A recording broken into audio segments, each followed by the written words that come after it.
से गूंज रहा था। दिल्ली में खिलजी हुकूमत की शुरुआत हो चुकी थी।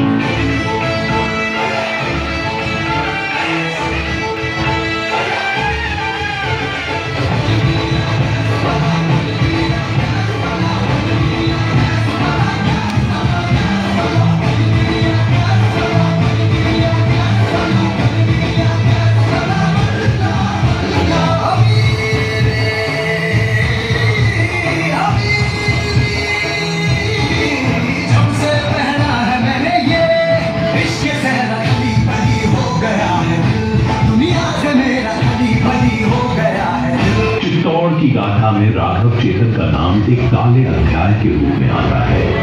वह एक संगीतकार था, परंतु उसकी कुटिलता ने उसे भटकाव की राह पर डाल दिया। क्षमा कीजिए राजगुरु, हमने आपको गुरु समझा, विश्वास किया, चंदन समझकर माथे पर लगाया, पर आप चंदन से लगता साफ। चाहे तो इसी वक्त आपका सर कुचल सकते हैं, पर ब्रह्महत्या हमारे उसूलों के खिलाफ। ले जाइए कारावास में, काल कोठरी का देना है कि आंखों को शराब सिखा देगा। क्षमा करे रावल साहब, पर हम कुछ कहना चाहते हैं। जिसकी मिट्टी में मिलावट हो जाए उसे मिट्टी से दूर कर देना ही अच्छा। इनके अपराध की एक ही सजा हो सकती, पेश निकालो। हम रानीसा की सोच से सहमत हैं। हमारी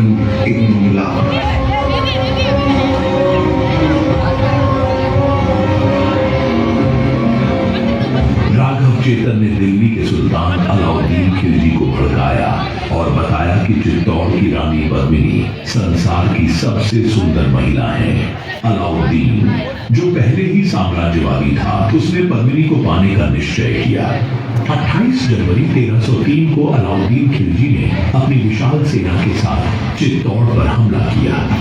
किले की ऊंची दीवारें और रणनीतिक स्थिति ने दुश्मन के लिए इसे अभेद्य बना दिया।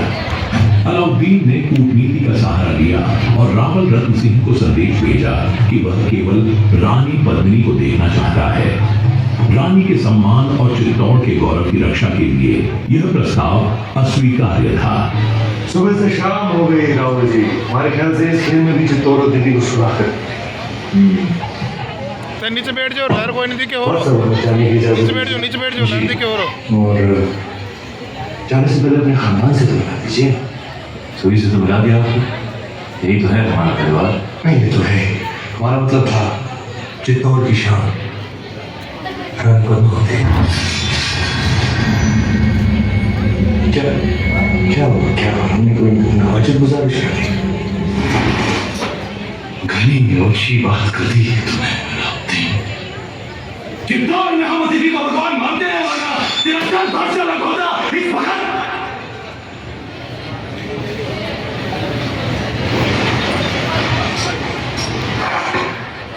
अब राजा भी खतरे में है।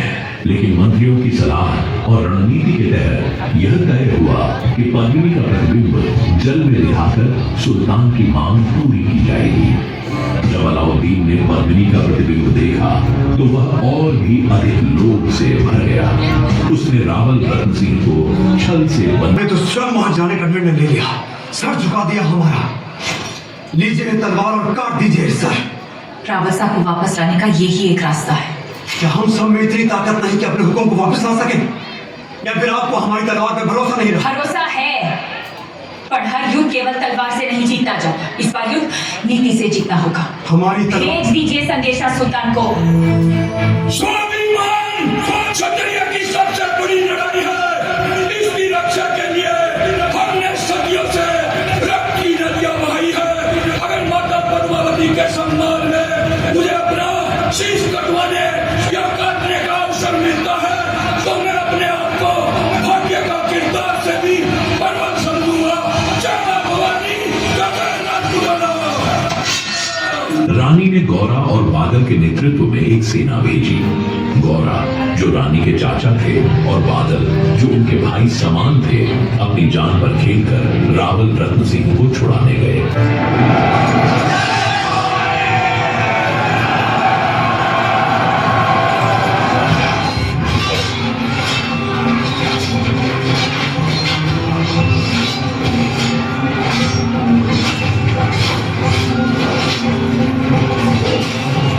इस युद्ध में गौरा और बादल साधन वीर गति को प्राप्त हुए।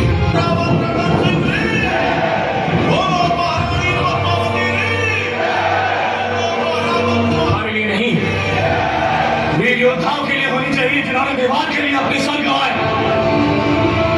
हमारी जान बचाने के लिए जिन्होंने अपने प्राणों का बलिदान दिया। जब तक चित्तौड़ रहेगा, घोड़ा बहादुर का नाम गूंजता रहेगा।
मेवाड़ के हर योद्धा ने वीरता से लड़ते हुए अपने प्राण न्यौछावर कर दिए।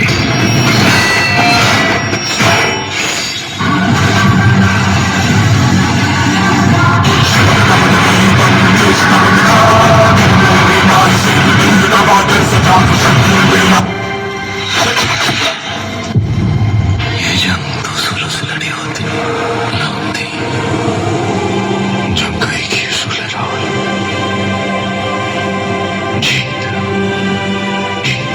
इस हार को स्वीकारने के बजाय रानी पद्मिनी ने जौहर का निर्णय लिया। दुर्ग के भीतर एक विशाल अग्निकुंड तैयार किया गया। रानी पद्मिनी और चित्तौड़ की अन्य महिलाओं ने उस अग्निकुंड में कूदकर अपनी आबरू की रक्षा की। जिस अग्नि को साक्षी मानकर साची ने और मने का वचन लिया था, उसी पवित्र अग्नि को हम फिर जलाएंगे। सौंप देंगे अपने आप को उस आग में और साथ मिलकर जौहर करेंगे।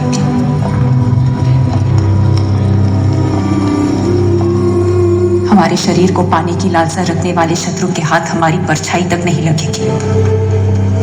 ये शरीर राख हो जाएगा, पर अमर रहेगी राजपूती शान, हमारे उसूल, हमारा स्वाभिमान। और ये ही अलाउद्दीन रे जीवन की सबसे बड़ी हार होगी।